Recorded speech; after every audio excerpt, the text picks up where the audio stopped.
பேரிழப்பு. வள்ளிக்கண்ணன் 1965 எழுதிய சிறுகதை. இந்த வருஷம் எப்படி ஊருக்கு போய்விட வேண்டியதுதான். இப்படி பூலிங்கத்தின் மனம் தீர்மானம் நிறைவேற்றியது. இவ்வாறு அது தீர்மானம் நிறைவேற்றிக் கொண்டது இதுதான் முதல் தடவையோ அல்லது 3வது தடவையோ அல்ல, 30,000வது தடவையாகவே இருக்கலாம். பூலிங்கம் பட்டணத்துக்கு வந்து 30 வருஷங்கள் ஓடிவிட்டன. அவர் வந்த நாளிலிருந்து ஊருக்கு ஒரு தரமாவது போயிட்டு வரணும் என்கிற ஆசையும் அவரது உள்ளத்தில் இடம் பெற்றுவிட்டது. அப்படி 30 வருஷ காலமாக அது வளர்ந்து வருகிறது. வெறும் நினைப்பு, சாதாரண எண்ணம் என்ற நிலை மாறி ஆசை ஏக்கமாகவும் தவிப்பாகவும் தனித்தாகப்பட வேண்டியதாகவும் பேருருவம் பெற்றுவிட்டது. இன்னும் அது வளர்ந்து வந்தது. திருநாளை போவார் என்று சிறப்பு பெயர் பெற்றிருந்த நந்தனாருக்காவது நாளைக்கு போகலாம், தில்லைக்கு நாளைக்கு போய்விடலாம் என்று ஒரு வாய்தா கூறப்பட்டு வந்தது. அவரும் அதில் நிச்சய நம்பிக்கை வைத்திருந்தார். பூலிங்கத்துக்கு அந்தவிதமான நம்பிக்கைக்கே இடம் இருந்ததில்லை. பூலிங்கத்திற்கு அந்தவிதமான நம்பிக்கைக்கே இடம் இருந்ததில்லை. அவரும் 30 வருஷ காலமாக செயல்படுத்தப்படாத, செயல்படுவதற்கு வாய்ப்பு நிச்சயம் கிட்டும் என்ற நம்பிக்கை கூட பெற முடியாத அந்த எண்ணத்தை ஏக்கமாக வளர்த்து வந்தார். இந்த வருஷம் எப்படியாவது ஊருக்கு போய்விட வேண்டியதுதான். 30 வருஷத்துக்கு முந்தி பார்த்தது கோயிலும் பிள்ளையார் நந்தவனமும் தெப்பக்குளமும் அரச மரமும் ஆறும் அப்படியே கண்ணுக்குள் நிற்கின்றன. அவற்றையெல்லாம் திரும்ப பார்க்க வேண்டும். அப்போது சின்ன பயல்களாகத் தெரிந்தவர்கள் இன்று எப்படி இருக்கிறார்கள் என்று தெரிந்து கொள்ள வேண்டும். இந்த விதமாக அவர் எண்ணாத நாள் கிடையாது. பூலிங்கம் வெறும் பூவு ஆக, எலே பூவு, அடே பூவு பயலே என்று அதட்டுவோர் குரலுக்கு அஞ்சி ஒடுங்கி பணிவுடன் அருகே வரும் சின்ன பயலாக திரிந்து கொண்டிருந்த காலத்திலேயே ஒரு பெரிய மனிதர் பெரிய மனசு பண்ணி அவனை பட்டணத்துக்கு அழைத்து வந்து விட்டார். அவர் வீட்டில் எடுபிடி வேலைகள் செய்து கொண்டு போட்டதை தின்று பிள்ளைகளை எடுத்து வைத்து ஏய் என்ற கூப்பிடும் குரலுக்கெல்லாம் என்ன ஐயா எனக் கேட்டு பணிவிடை செய்து இரவு பகலாக வீட்டில் நாய் மாதிரி காத்து கிடப்பதற்காகத்தான் ஊரின் பெரிய வீட்டு பெரிய ஐயா அந்த பயலை தம்முடன் அழைத்து வந்தார். பூவு பயலின் அப்பன்காரனும் ஆத்தாக்காரியும், எசமா இந்த பய இங்கே இருந்தா வீணா கெட்டு சீரழிஞ்சு போவான், அவனை உங்களோட கூட்டிக்கிட்டு போய் ஆளாக்கி விடுங்க என்று கெஞ்சி கேட்டுக்கொண்டதனாலேதான் சிறுகுளம் முதலாளி மகன் கைலாசம்பிள்ளை அவனை பட்டணத்துக்கு அழைத்து வந்தார். அப்போது அவனுக்கு வயது 10. சிறுகுளம் என்பது சுத்த பட்டிக்காடு. பள்ளிக்கூடம் என்ற பெயருக்கு திண்ணையில் ஒரு அண்ணாவி சில பிள்ளைகளுக்கு பாடம் கற்றுக் கொடுத்து கொண்டிருந்தார். அச்சிலரில் ஒருவனாக விளங்கும் பேறு பூவு பயலுக்கு கிடைத்ததில்லை. அவன் தந்தை பலவேசம் பெரிய வீட்டில் வண்டிக்காரனாக வேலை செய்து குடும்பத்தை காப்பாற்றி வந்தான். படிச்சு கலெக்டர் வேலைக்க போக போறான், இங்க கடந்து வயலில் உழைக்கணும் அல்லது ஆடு மாடு மேய்க்கப் போறான், அவனுக்கு என்னத்துக்கு படிப்பு என்று ஒரே அடியாக முடிவு செய்ததுதான் தந்தை மகனுக்கு ஆற்றிய உதவியாகும். பையன் ஆடு மேய்க்கப் போறேன் என்று ஊர் சுற்றுவது, வயல்காடுகளில் திரிவது, மரங்களின் மீது ஏறுவது, கிட்டிப்புள் விளையாடுவது போன்ற அலுவல்களை உற்சாகமாகச் செய்து வந்தான். அங்கேயே இருந்திருந்தால் அவன் உருப்படாமல் போவான் என்று அப்பன் கருதினான். பட்டணத்துக்கு வந்து மட்டும் நான் என்ன உருப்பட்டு விட்டேன்? உருப்படக்கூடியவன் எங்கே இருந்தாலும் உருப்பட்டு விடுவான். உருப்படாமல் போற கழுது எந்த சீமைக்கு போனாலும் உருப்படாதுதான் என்று பிற்காலத்தில் பூலிங்கம் அநேக தடவைகள் எண்ணியதுண்டு. இந்த அறிவு அவனுக்கு ஆதி நாட்களில் இவ்வாறு வேலை செய்தது இல்லை. அந்த காலத்தில் அவன் ஒரு தரித்திரம் பிடித்த பட்டிக்காட்டை விட்டு வெளியேற வசதி கிட்டியதை பெரிய அதிர்ஷ்டம் என்றே கருதினான். ஓட்ட உடசல் நத்தம் புறம்போக்கு பட்டிக்காடு என மதிக்கப்பட்ட ஊரை விட்டு நாகரிகத்தின் சிகரமாக திகழ்ந்த பட்டணத்துக்கு போக முடிவது கிடைத்தற்கு அரிய வாக்கியம் என்றுதான் அவனை அறிந்திருந்த பலரும் எண்ணினார்கள். சுரத்தில்லாத சூழலில் இருந்து பரபரப்பு மிகுந்த பெருநகரத்துக்குச் செல்வது அந்த பையனுக்கு அதிகமான உற்சாகத்தையே தந்தது. பட்டணத்துக்கு வந்து சேர்ந்ததும் சில தினங்கள் வரை அவனுக்கு ஆனந்தம் குறையாமல்தான் இருந்தது. புதிய சூழ்நிலை, புதிய முகங்கள், புதிய அலுவல்கள் எல்லாம் மகிழ்ச்சி அளித்தன. ஆனால் நாளாக ஆக அந்த வாழ்க்கை முறையும் பூவுலிங்கத்துக்கு அலுப்பு தருவதாகவே தோன்றியது. இப்படி வீட்டுக்குள்ளேயே அடைபட்டு கிடந்து ஓயாது வேலை செய்து கொண்டிருப்பதற்கு பட்டணத்தில் இருப்பானேன்? பட்டிக்காட்டிலாவது இஷ்டம் போல சுற்றித் திரிய முடிந்தது. நம்ம ஊர் பக்கத்து டவுனில் பலசரக்கு கடைகளில் சில பையன்கள் வேலை செய்கிறார்கள். காலை 7 மணி முதல் இரவு 10 மணி முடிய கடையிலேயே அடைபட்டு கிடக்கிற அவர்கள் டவுன் பூராவையும் சுற்றி பார்த்தது கூட கிடையாது. நான் பட்டணத்தில் பெரிய வீட்டில் வேலைக்கு இருக்கிறேன் என்று பேர்தான் பெருசு. வெளியே போய் பட்டணத்தை பார்க்க கூட நேரமும் இல்லை, வசதியும் இல்லை. இங்கே இப்படி வந்து ஜெயில் வாழ்க்கை அனுபவிப்பதை விட நம்ம பக்கத்து டவுனில் பலசரக்கு கடையில் வேலைக்கு சேர்ந்திருக்கலாம் என்று அவன் மனக்கசப்புடன் எண்ணலானான். பிறகு நாளடைவில் அவன் சுற்றித் திரிந்து வேடிக்கை பார்ப்பதற்கு நேரம் தேடிக்கொண்டான். உண்பதற்கும் உறங்குவதற்கும் இடவசதி இருந்ததால் வேலை எதுவும் செய்யாமல் சும்மா சுற்றி வேடிக்கை பார்த்து பொழுதுபோக்குவதற்கு மிகவும் வசதியான இடம் இந்த பட்டணம் என்று அவனுக்கு தோன்றியது. பட்டணத்துக்கு வந்துவிட்ட பையனை அவன் தாயோ தகப்பனோ ஊருக்கு கூப்பிடவே இல்லை. ஒரு பிள்ளைக்கு சோறு போட்டு துணிமணிகள் எடுத்துக் கொடுத்து வளர்க்க வேண்டிய பொறுப்பு இல்லாமல் தொலைந்ததே என்றுதான் அவர்கள் சந்தோஷப்பட்டார்கள். பொருளாதார நிலைமை உணர்வுகளையும் உறவுகளையும் விட வலிமை மிக்கதுதான். ஆரம்ப காலத்தில் ஊருக்கு போகணும் எனும் வெறும் நினைப்பு தீபாவளி சமயத்திலும் பொங்கல் திருநாளின் போதும் தான் பூவுலிங்கத்திற்கு தீவிரமாக வேலை செய்தது. இப்போதெல்லாம் ஊரில் இருக்கணும், எவ்வளவு ஜோராக இருக்கும் தெரியுமா என்று அவன் தன் நெஞ்சோடு புலம்பிக் கொள்வது வழக்கம். கைலாசம் பிள்ளையோ அவரது குடும்பத்தினரோ அடிக்கடி சொந்த ஊருக்குப் போகும் சுபாவம் பெற்றிருக்கவில்லை. அபூர்வமாக எப்போதாவது 4-5 வருஷங்களுக்கு ஒரு தடவை போய் வருவது வழக்கம். பிள்ளை அவர்கள் மாத்திரம் ஊர் பக்கம் போகிறபோது, நீ இங்கேயே இவர்களோடு இரு, உன்னை ஊர்ல யார் தேடுறாங்க என்று பூவுலிங்கத்தை தட்டி கழித்து விடுவார். குடும்பத்தினர் அனைவரும் புறப்படும் சமயத்தில், ஏண்டா நீ இவங்களோட ஊருக்கு போய்விட்டால் நான் என்னடா செய்வேன்? நீ ஊருக்கு போய் என்ன பண்ண போற? சும்மா இங்கேயே இரு என்று உத்தரவு போடுவார். எப்படியோ தடங்கல்கள் ஏற்பட்டுக் கொண்டே இருந்தன அவனுக்கு. பூவுலிங்கத்தின் தந்தை பலவேசம் மகன் பட்டணத்துக்கு போன மறு வருஷமே மண்டையை போட்டுவிட்டான். அவன் காரியம் எல்லாம் நடந்து முடிந்த பிறகுதான் பட்டணத்தில் இருந்தவர்களுக்கு விஷயம் தெரிந்தது. பூவுப்பையனுக்கு அண்ணன்களும் தம்பிகளும் நிறைய இருந்ததால் அப்பனின் இறுதி யாத்திரைக்கு வழி அனுப்பி வைக்க அவன் வந்தே ஆக வேண்டும் என்று யாரும் எதிர்பார்க்கவில்லை.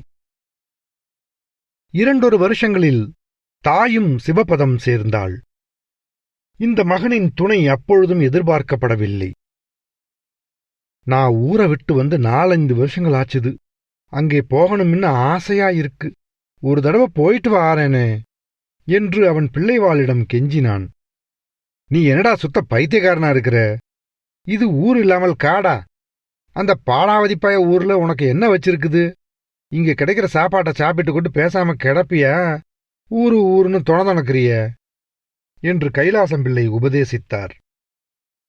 அவன் வருகையை அவனுடைய அண்ணன்மாரும் விரும்பவில்லை. பூவு எசமான் கண்காணிப்பில் இருக்கிறபடியே இருக்கட்டும். இங்கே இப்போது ரொம்பவும் கஷ்டதசை. அவன் நல்லபடியாக வாழ கடவுள் வழிகாட்டி விட்டதற்கு நாங்கள் சந்தோஷப்படுகிறோம் என்று பெரிய அண்ணன் எழுதி அறிவித்து விட்டான். ஆகவே பூவுலிங்கம் தனது எண்ணத்தை தன் உள்ளத்திலேயே வைத்து தானாகவே புழுங்கி குமைய வேண்டிய அவசியம் ஏற்பட்டுவிட்டது. அவன் கையில் பணம் சேர வழியேது? பிள்ளை வீட்டிலேயே அவன் வளர்ப்பு பிள்ளை மாதிரி வளர்ந்தான். சம்பளம் என்று எதுவும் அவன் கையில் தரப்படவில்லை. எனினும் அவன் குறை கூறுவதற்கு வழியில்லாமல் அவனது தேவைகள் எல்லாம் சரிவர பூர்த்தி செய்யப்பட்டு வந்தன. இந்த விதமாக 10 வருஷங்கள் ஓடிவிட்டன. திடீரென்று கைலாசம் பிள்ளை செத்துப்போனார். அவரும் மனித பிறவிதானே. கைலாசம் பிள்ளையின் மனைவியும் மகளும் பட்டணத்திலேயே தங்கிவிட முடிவு செய்தார்கள். பூவு, நீ வேண்டுமானால் ஊருக்குப் போ, செலவுக்கு கொஞ்சம் பணம் தர்றேன் என்று பெரிய அம்மாள் சொன்னாள். ஒரே அடியாக ஊருக்கு போய் என்ன செய்வது என்பது பெரும் பிரச்சனையாக அவனை மிரட்டியதால் அந்த வாய்ப்பை அவன் பயன்படுத்திக் கொள்ளவில்லை. பூவலிங்கம் வாழ்க்கையிலும் மேடு பள்ளங்கள், திருப்பங்கள், வளர்ச்சிகள், தேக்கங்கள் எல்லாம் ஏற்பட்டன. அவன் வேறொரு வீட்டில் வேலையில் சேர்ந்தது, அந்த இடம் பிடிக்காமல் வெளியேறியது, கடையாக வேலைக்கு அமர்ந்து காலம் கழிக்க முயன்றது. எல்லாம் அவனுடைய வாழ்க்கை பாதையில் குறுக்கிட்ட மேடு பள்ளங்கள்தான். திருப்பம் என்று அவனது 25வது வயதில் நிகழ்ந்த திருமணத்தை சொல்லலாம். சிறு அளவில் வியாபாரம் செய்து வந்த ஒரு பெரியவர் தனது மகளை அவனுக்கு கல்யாணம் செய்து கொடுத்தார். அது முதல் பூவலிங்கம் தனி அந்தஸ்தையும் பெரிய மனித தன்மையையும் அடைய வசதி கிட்டியது. குடும்பத் தலைவர், கடை முதலாளி என்ற தகுதிகள் தாமாகவே வந்து சேர்ந்தன. குடும்பமும் பொறுப்புகளும் பெருக பெருக பூவலிங்கத்தின் தனிப்பட்ட ஆசை, சொந்த ஊரை ஒரு தடவையாவது பார்த்துவிட்டு வரவேண்டும் என்ற நினைப்பு அடிவானம் மாதிரி எட்ட எட்ட போய்கொண்டே இருந்தது. மனைவி வீடு தெற்கத்தி சீமையில் எங்காவது இருந்திருந்தாலாவது அடிக்கடி அங்கே போக வேண்டிய அவசியம் ஏற்பட்டிருக்கும். அதற்கும் இடமில்லாமல் போய்விட்டது. மனித மனம் விசித்திரமானதுதான். கிடைக்கவில்லை, சமீபத்தில் கிடைக்கவும் கிடைக்காது என்ற நிலையில் உள்ள விஷயங்களை வைத்துக்கொண்டே அது சதா தறியடிக்கிறது. என்ன பின்னல்களையும் கனவு நெசவுகளையும் செய்து அமைதியை கெடுக்கிறது. பெரிய மனிதனாகிவிட்ட பூவலிங்கத்துக்கு தனது சிறுபிராயச் சூழ்நிலை அந்த காலத்தில் வறண்டதாய் அலுப்புத் தருவதாய் தோன்றிக் கொண்டிருந்ததுதான். கனவின் இனிமைகளும் கற்பனை பசுமைகளும் நினைவின் மினுமினுப்பும் கலந்து அற்புத உலகமாக நிழலிட்டது. சிறு பிள்ளைகளோடு விளையாடிக் கழித்த இடங்கள் பலவும் திடீர் நினைவுகளாய் குமிழ் தெரிக்கும். அடிக்கடி தென்னந்தோப்புகள், பெரிய வீட்டின் வாசலில் இருபுறமும் ஓங்கி வளர்ந்து நின்ற மர மல்லிகை விருட்சங்கள், பூத்து கொட்டும் மனம் நிறைந்த பூக்கள், மதகு பாலம், அங்கு கொட்டுகிற சிறு அருவி நீர், இப்படி எத்தனையோ சிறு சிறு இனிமைகள் நெஞ்சில் தைக்கும் நினைவுகளாய் தலையெடுத்தன. பூவலிங்கத்தின் கண்முன்னே எவ்வளவோ மாறுதல்களும் அழிவுகளும் வளர்ச்சிகளும் நிகழ்ந்து கொண்டிருந்தன. வெள்ளைக்காரன் காலத்து பட்டினத்தில் கிறிஸ்துமஸ் பண்டிகையும் புதுவருஷப் பிறப்பும் கோலாகலமாக கொண்டாடப்பட்டன. டிசம்பர் ஜனவரி மாதங்களில் இந்நகரம் புதுப்பொலிவும் தனி மிடுக்கும் களி வெறியும் குதூகலமும் கும்மாளியும் பெற்று விளங்கியதை அவர் பார்த்தார். யுத்த காலத்திலே நகரமே காலியாகிவிட்டது போல் ரொம்ப பேர் இங்கிருந்து ஓடிப்போனதையும், பட்டணம் இருள் பிரதேசமாய் பயம் மிகுந்த இடமாய் பட்டாளத்துக்காரர்கள் நடைபோடும் சூழலாய் மாறியதையும் அவர் கண்டார்.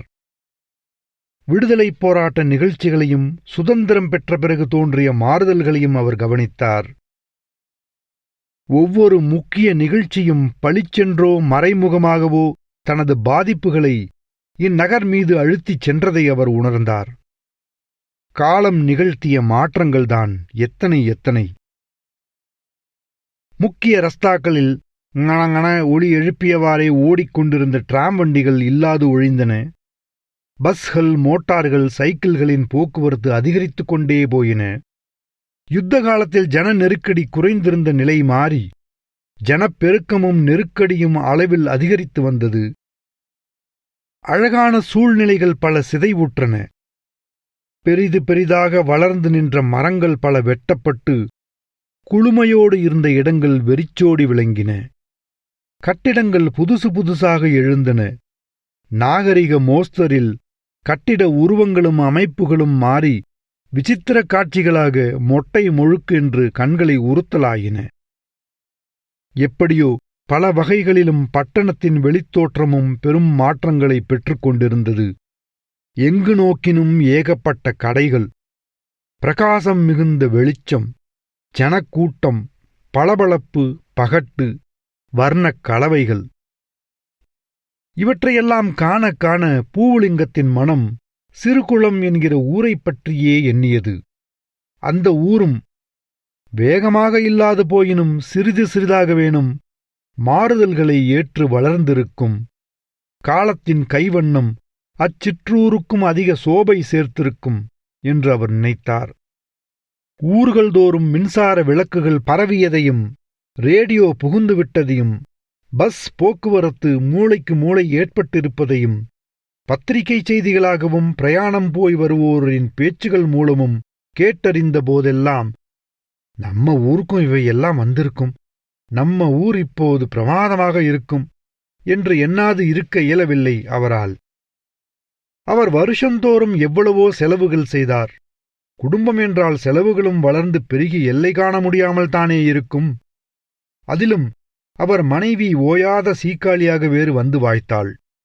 இவர்களுக்கு பிறந்த குழந்தைகளும் செலவு இனங்களை பெருக்கக்கூடிய சாதனங்களாகவே அமைந்தன. இதனாலெல்லாம் பூவுலிங்கத்தின் தனிப்பட்ட ஆசை தீராத தவிப்பாகவே வளர்ந்து வந்தது.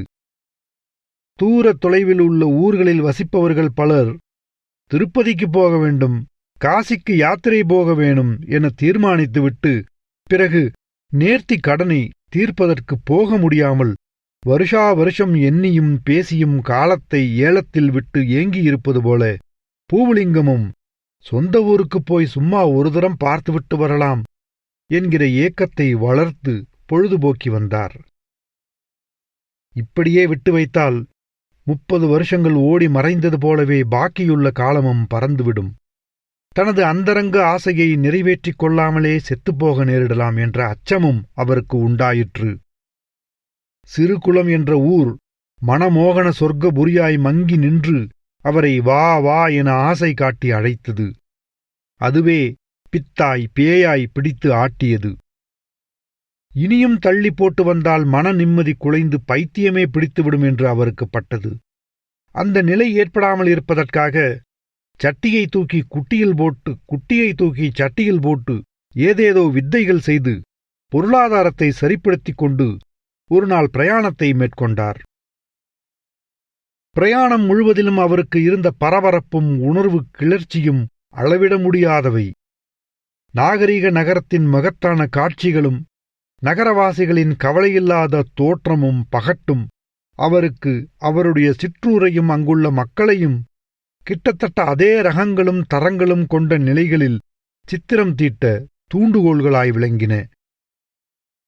ஓடும் ரயில் அறிமுகம் செய்து காட்டிய நிலையங்களும், பாதையோர ஊர்களின் பெருமையும், புதிய கட்டிடங்களின் தொழிற்கூடங்களின் தன்மையும் அவரின் ஊர் பற்றிய கற்பனை நிலைக்கு உரமிட்டன. பட்டணத்தில் இருந்து 430 மைல்கள் கடந்துதான் அவருடைய ஊர் இருந்தது. 300 மைல்கள் வரை காடும் செடியும் பசுமையும் பயிருமாக வளத்தின் பொலிவோடு காட்சி தந்த சூழ்நிலை பிறகு வறண்ட பிரதேசமாய் பார்வையில் படலாயிற்று. மழை இல்லவே இல்லை. அதனால் வறட்சி படுமோசமாக இருந்தது.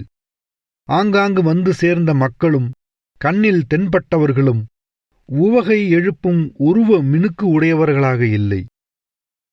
400வது மைலில் உள்ள முக்கிய ஜங்ஷனில் ரயிலை விட்டு இறங்கிய பூவுலிங்கம் பட்டணத்தின் மிகச் சிறு அளவேயான ஒரு குட்டி பகுதியை பார்ப்பது போலவே உணர்ந்தார். கும்பலும் வேலையில்லாமல் சுற்றி அலைவோரும் பஸ்களும் போக்குவரத்து நெரிசலும் இந்த விதமான பிரமையை தந்தன அவருக்கு. பஸ் நிற்கும் இடத்திலும் பஸ்களிலும் கூட்டத்துக்கு குறைவு இல்லைதான். எப்படியோ பஸ் பிடித்து 30 மைல் பிரயாணம் செய்து நகரமும் இல்லாத பட்டிக்காடும் அல்லாத இரண்டும் கெட்டான் ஊரில் ஒன்றில் இறங்கி 3 மணி நேரம் காத்து கிடந்து வேறொரு பஸ் வந்த பிறகு ஏறி சிறுகுளம் என்கிற லட்சிய கனவு ஊரை எட்டிப் பிடித்தார் பூவுலிங்கம். பிரயாணம் செய்யச் செய்ய வறட்சியும் வறுமையின் சின்னங்களும் மனித உருவங்களின் விகாரத் தோற்றங்களும் பணக்கஷ்டத்தின் கோர பிரதிபலிப்புகளும் பளிச்செனப்பட்டன. இருப்பினும் தனது எண்ணத்திலும் கனவிலும் நிலையாக கண்டு மகிழ்ந்த சிறு குளம் இனிமை மிகுந்த குழு குழு ஊராகவே இருக்கும் என்றுதான் பூவுலிங்கத்தின் மனம் நினைத்தது. பஸ்ஸை விட்டு கீழே இறங்கியதுமே அவர் மனச்சித்திரத்தில் பெரும் வெடிப்பு ஏற்பட்டுவிட்டது.